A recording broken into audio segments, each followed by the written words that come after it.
You are tuned into Out of Time Radio, SCAD Radio's best and only radio drama program. Thank you so much for spending your Sunday night with us.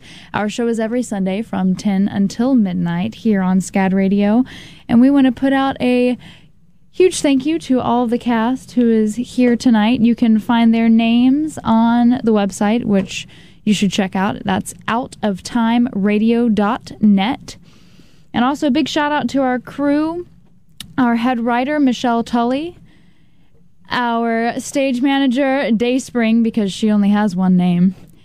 And this is your host, Abba Carmichael. I also am the artistic director and basically the producer of the show. So thank you so much for tuning in. We really hope that you're having a great time with us. Our next bit, you should recognize, and, well, I'll let the theme work introduce it.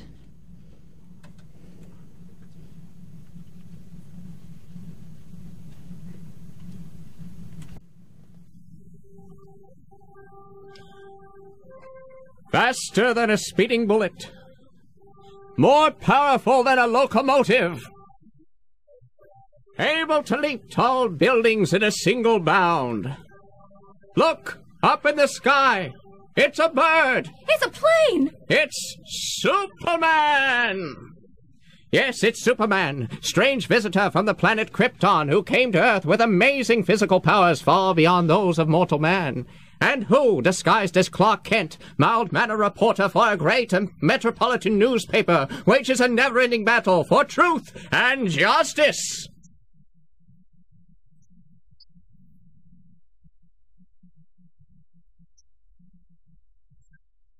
Today, while Superman pits his strength against the might of the sun, at the top of a towering snow-covered mountain in the Alps, Robert Archer and a group of terrified villagers stand far below and witness a hair-raising sight.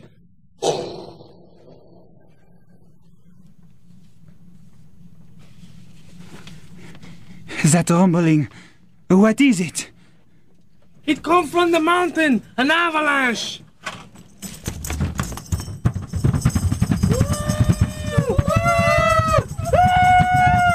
Look, there's Superman. Good heavens, he's falling. He looks dead. The Adventures of Superman. Just before he died, a famous nuclear physicist named Sir Herbert Clay confided the secret of a mighty sun weapon to his midget companion Freddy, telling him that the devastating weapon was timed to shatter the world on the stroke of February 1st. Sir Hubbard instructed the tiny man to find Robert Archer, a former assistant, who would be able to avert the catastrophe.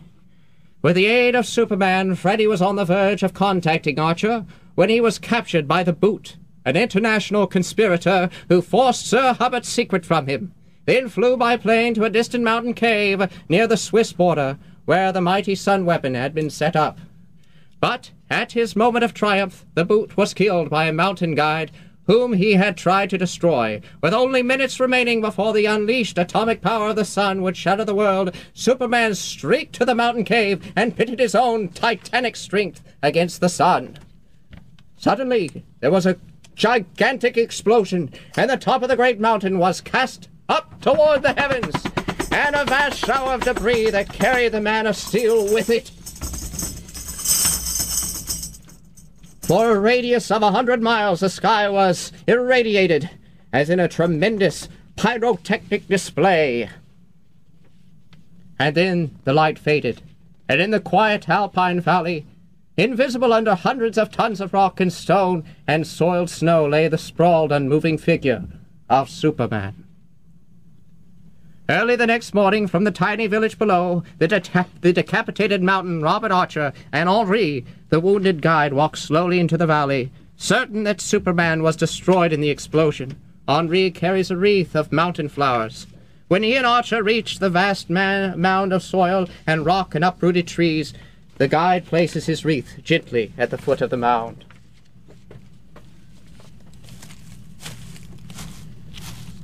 Rest in peace, Superman. He gave his life that we and the rest of mankind could live, Henri. Oui, Monsieur Archer. He was a great and good man.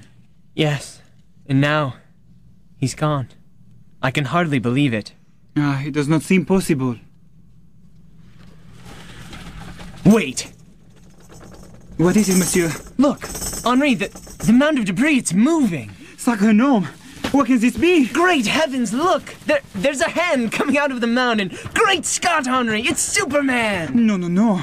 This cannot be. He's alive! Superman's alive! Ah! Sorry if I startled you, gentlemen. This is the happiest moment of my life, Superman. I thought you were done for. Well, so did I, for a matter of fact.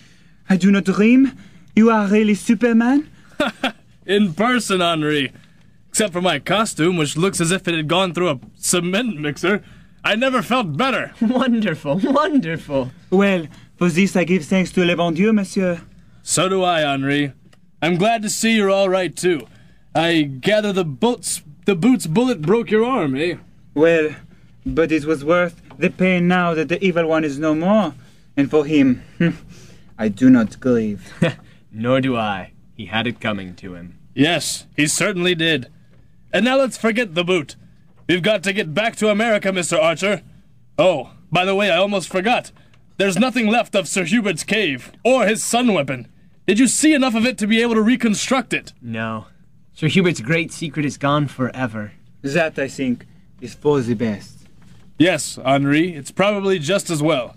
Sir Hubert created it in the belief he could frighten the nations of the world into keeping the peace. But it can't be done that way. The boot showed us that when he almost obtained possession of the weapon. Yes. Right, Superman. To that I say, amen. And now we have to get moving, Mr. Archer. Oh, I'm ready, Superman. Goodbye, Henri. Good luck. Au revoir, monsieur, and may le bon Dieu bless you. Up with you, Mr. Archer. Goodbye, Henri. Au revoir, monsieur Archer. Au revoir. Up and away! Leaping up from the little valley with Robert Archer in his arms, Superman pauses in curious flight for a brief moment to wave to the smiling guide, and to look once more at the oddly decapitated mountain, the scene of one of his most hazardous and exciting experiences. And then he summons his great strength and rockets away to the west, over the plains and cities and rivers, and out over the vast Atlantic on his way back to Metropolis.